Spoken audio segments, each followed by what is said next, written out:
naya naag Soomaaliyeed sheekadeyda ku tusaale qaado sheekadan waxaan kaga sheekeynayo waxaa waaye nin gacan kuma hayo lacagna gacan kuma hayo ciil daraadiis ayaa igu kaliftay may fahanteen marka maanta walaalna gacan kuma hayo walaalahey oo dhan way iga soo horjeesteen taasna waxaad keenayso aniyo hooyaday ayaa u tashanay walaalahey taasna waxaa keenayso noloshii runta ayay ogaayeen taasna waxaa keenayso waxaan diidanaa inay sheegaan aan diidanaa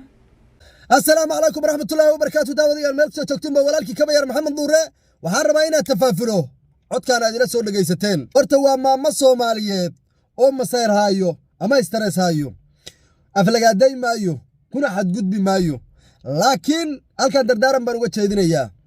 وحي فكرة دايدا وإيقادا مغان كي صوماليات ودad kii Soomaaliyeed say u soo dhaqmi jireen iyo dumarka hadda jooga say u dhaqmayaan inta iga aadanna laba eray baan ka leeyahay xasha hooyo kuma aflagaadaynayo laakiin qodob baa jira qofka Soomaaliga haddaad dhaliishiisa u sheegtid positive ka qaadan maayo negative buu qaadanaya aflagaada uu arkaya laakiin xasha waligay gabar Soomaaliyeed ma caayin laakiin dhaliisheedu baan sheegaa dhaliishuse ay maahan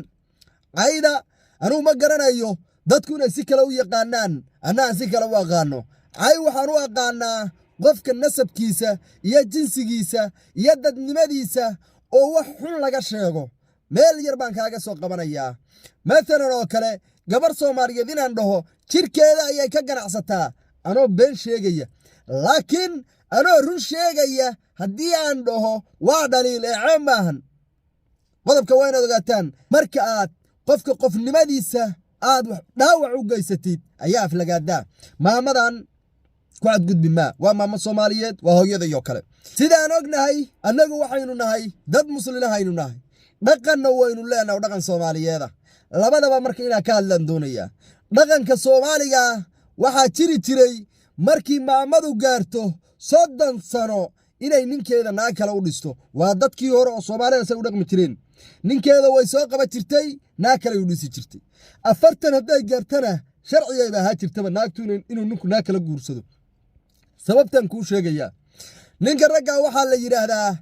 inta ul dhulka taal oo ka tilaabsan karo wuu shaqeeyaa laakiin waxa la yiraahdaa gabadhu 40 sano haday gaarto way dhaqmaadaysaa laakiin ninku ul dhulka taala inta ka tilaabsan karo wuu dhalayaa adaan ku weydiinaa markee hooyo Soomaaliyeeday haddaad 40kii gaartay oo aad dhaqmaadaysay miyowsan ninkaadu gar u lahayn inuu ilmo yar oo dhalay oo sii arko inuu ilmo sii dhalo ilmaha adigoo aad u dhashay walaalo kale inuu u sameeyo oo bari garab istaaga maceeba maqaladba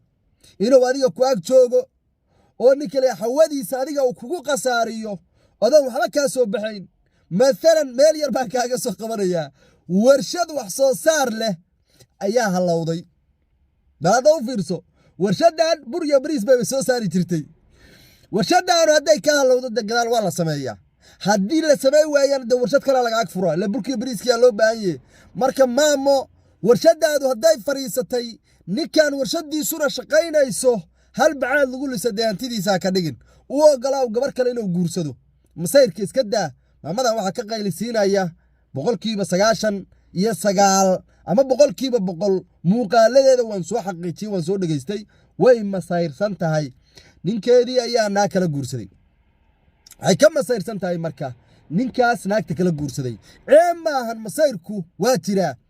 qof kasta masayra ragga masayra dumarka masayra laakiin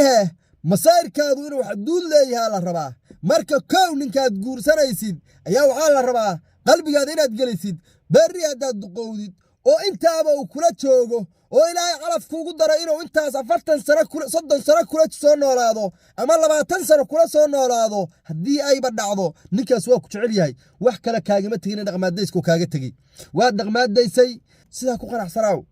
waxa laga rabaa waxaa lagaa rabaa maama inaad ku qanacdid ninkan 20 sano ku soo qabay 20 sano ayuu ku ag joogay jacaylow kuu qabayo inta ku ag joogay markaad maanta dhaqmaadaysay oo warshadaad u gabtay waa ku furaa kuma usan dhihin laakiin wuxuu ku yiri hooyadii guriga sii ahaaw gabar kalaan keenayaa dacee maahan waxaa la rabaa inaad ku sharaftid oo tiraahdo xaaji waad mahadsan tahay saad jinnada ugu gashid adiguna oo ilaahay kugu naxariisto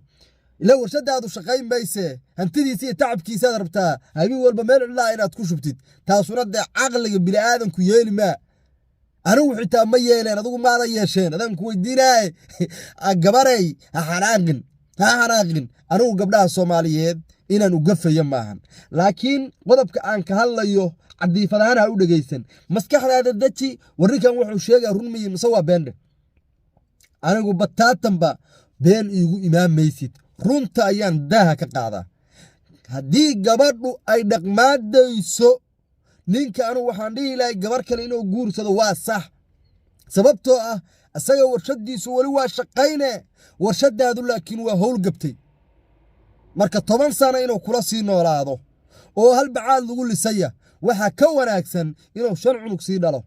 oo ilmaha adiga uu ka dhalay walaalo kale oo biri gargar iyo garab u noqdo uu sii sameeyo balada u fiirso qofku waa bilaadan ilmuhu sii baahan yahay ilaahay yaana markii hore saa noo kala dhigay eedu adigu malihid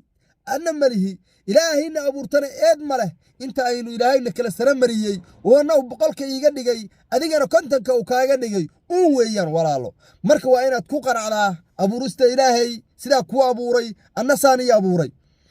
ilaahaygi afarta ii baneeyay adigana halka ku baneeyay waa inaad isagana ku qanacdaa hooyadayda Soomaaliyeed ay marka masayrku waa shay jira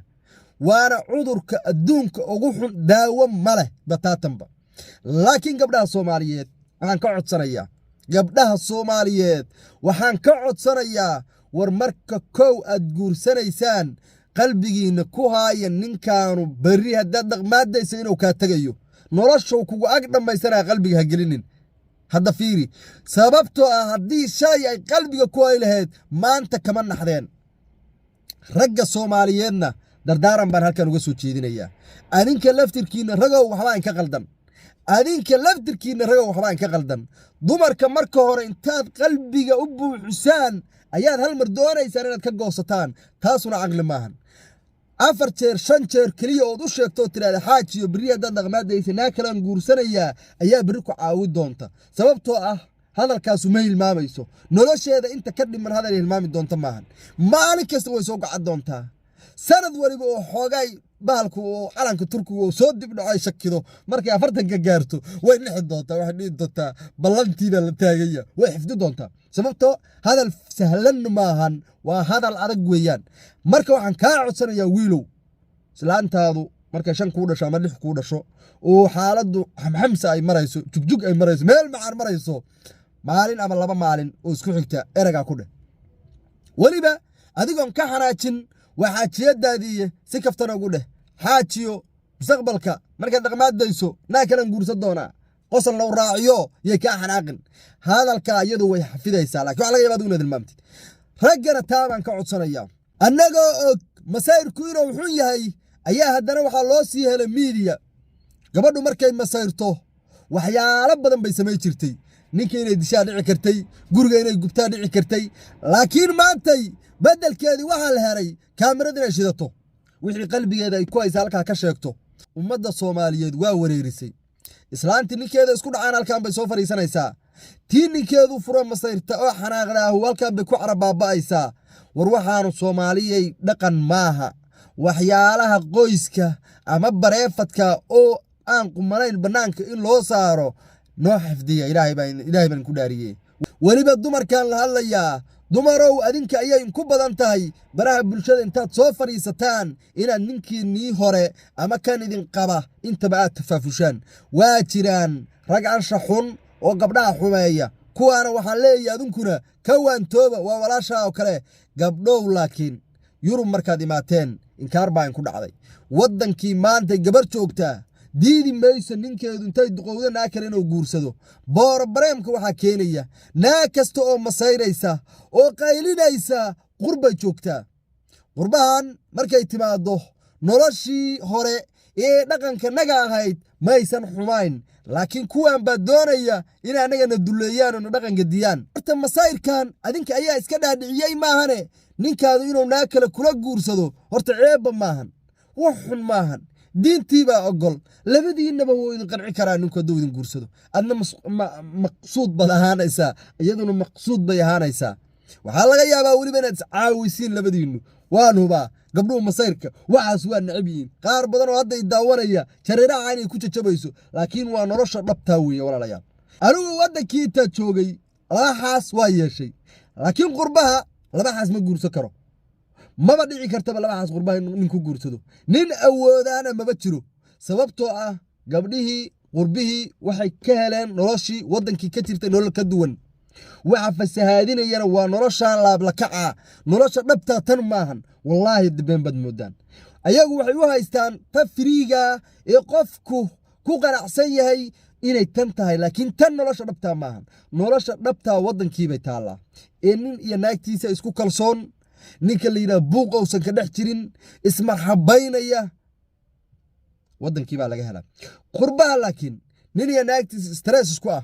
oo 5 maalin haddii heshiis aan maalintii lixaad isku dhacaya oo 10 maalin haddii heshiis aan maalintii lixaad murmaya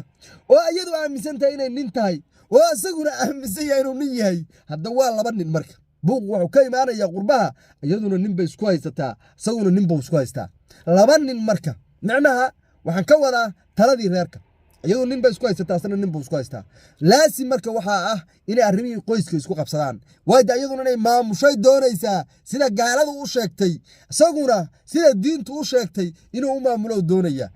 qurbaha dhibka ugu weyn ee ragga iyo dumarka kala haysta waa intaa maanta qurbaha waxaa ku badan single maadarada sababta ay ugu badan yihiinna waa intaan idiin sheegay gabadhii waxay doonaysaa inay iyadu reerkii maamushoy nin u noqoto sida gaaladu u sheegeen ninkiina wuxuu doonayaa reerkii inuu nin u noqdo oo uu maamulo sida diintu u sheegtay laba nin baa marka meesha isku haysata iyaduna reerkii bay doonaysaa inay maamusho oo gaalada baa u sheegtay isaguna wuxuu doonayaa reerkii inuu maamulo oo diintii u sheegtay markii isqabqabsigu bato waxaa fududaanaysa ninkaanu buuqan iyo qayladan iyo stresskan maalin kasta jooga inuu ka nasto waayo qof bili aadana uma dul qaada karo islaantaada maalin kasta isku dhacdaan islaantaada bil kasta murantaan waayo qofna uma dul qaadan karo gabadha aad qabtid ama xaaska aad qabtid oon ku ixtiraamaynin oo say rabta kuula hadlaysa waddankii markii la joogay dumarku waxaa jiray hadalla qaaraysa ninka dhihi karin oo mamnuuc ka ah gabar inay nin ku tiraahdo oo ay aaminsan tahay waxaan inuu nin yahay oo hadalka qaar uusan istaahilin gabadha si la egna wiilka waxaa jiray hadalla ka reeban oo uusan gabadha dhihi karin oo qalab ba ahaydba inuu gabar ku yiraahdo eragaas noocaasa oo aan gabar istaahilin halkan qurbaha labadii erayba waa la isku adeegsanayaa gabadhuna afkeeda wixii soo qabto ayay wiilka leedahay xidid ma taqaan xigaalo ma taqaan war waa la dhashay ma taqaan waxaa laga yaabaa xitaa walaashiis iyo hooyadiis iyo aabihi inay aflagaadooydo sababtoo weligeedba ma arkinba xitaa waxaa laga yaabaa inaysan telefonba kala hadlinba oo ay isguursadeen halkaa ku wada nool yihiin marka ixtiraam uma hayso wiilkuna sidaas si leeg asaguna isaga laftirkiisu eedda waa leeyahay familkii asagoo la hadlin asagoo sidoo kale asagu wiilkuna waa sidoo kale haddausan nin caqli badan ahayn oo caqli uusan ka celinayn gabadhuu la mid yahay adaan ku weydiinaa markee qoys aan is ixtiraamayn ma wada noolaa karaan ninka ragga asaga taladu ka go'daa marka islaan ka dambaysa oo waayo oo aan asaga ixtiraamaynin oo aan familkiisa ixtiraamaynin oo shakhsiyadiisa xitaa aan ixtiraamaynin lama noolaa karo waa iska furaya dhaqanka qurbaha ka jira ayay waxaasoo dhan ka mid yihiin single maadarada magaalooyinka ku badan ayaa waxaasoo dhan sabab u yihiin dardaaran baan marka halkan ka jeedinayaa ragga waa la dardaarmayaa gabdhahana inaan la dardaarmaan doonaya walaalahayga Soomaaliyada warninow marka hore guursanaysid guurkaada ku degdegin guurkaada guurad ka fakartay oo gabadha aad guursanaysid qurba ka guursanaysid gabadhaad baxnaaniday oo hubtid gabadhaasu maanta inaad wada noolaa kartiin ha ahaato naag af adagna yay ahaanin diinna ha lahaato diinta waa loo dhintaa diin gabadhu hadday leedahay oo diinta taqaano way kaa xishoonaysaa adiguna gabaray wiilka aad guursanaysid dhaqankiisa iyo raganimadiisa la soco doqon wax kasta oo afkiisa soo qabto ku dhahaya hadduu yahay kaa ninkaadii maana ka fogow berri buu 3 kaa dhali doonaa kaaga tagi doonaa ama 2 marka intay taas kugu dhicin marka hore ka foorjignaaw waxaa jiray nin saaxiib nahay ayaa markasta wuxuu saaxiib la noqdaa oo uu jecel yahay inuu la saaxiibo gabdhaha xun maalin baa la taliyay war waxaan dhahay nolosha kala saar gabar waxa ku noqoto gabar mustaqbal gabarna ku noqoto gabar aad maala yacni la sheekeysatid laakiin inaad jeclaatid gabarba gabar intay ka xun tahay ka saqar jaasan tahay waxa kaaga wanaagsan baan dhahay inaad kala baratid mid aad bari wada noolaa kartiin iyo ta kale dhaankii iyo hadalkii iyo waanidii aan u jeediyey saaxiibkay waa qaatay waana ugu mahad celinayaa ilaa haddana wuu soo xasuusay wuxuu yiraahdaa wartaadii ugu wanaagsanoo siiday taadayeed maasha Allah gabar wanaagsan oo ahludiina ayuu hadda guursaday reerkiisuna waa baraaro waa dhaqmaya marka walaalkayow iyo walaasheeyay marka hore guursanaysid guurkaada ka fakar guuraad xushay oo baandhaysaa noqdo sheekadu waa ila fogaatee ugu dambayntii maamada ayaa la dardaarmaya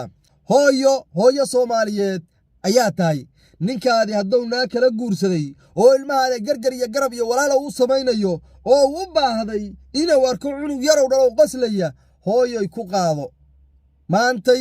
maantay nin kale uma baahnid waxna kuuguma yaal asagiina waa ku qabaha waa kuu joogaa hooyo marka waxaan ku dhihi lahaa intaad la kici lahayd oo stress ku qaadi lahay quraan akhriso ninkaadana ku qanacsanaaw baraha bulshada aad soo dhigaysidna kada ilaahay baan kugu dhaariyay nolosha qaaska baraha bulshada kuma wanaagsana war adigana waxaan ku leeyahay islaantaada soo wac qanci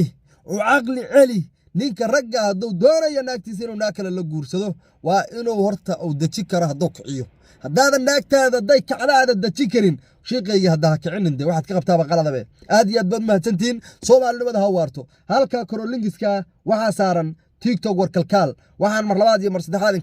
ka codsanayaa si xushmadu ku jirto TikTok-ga soo follow gareeyo 10 kun gaarsiiyay reer warkalkaalow aad iyo aad baad mahadsantihiin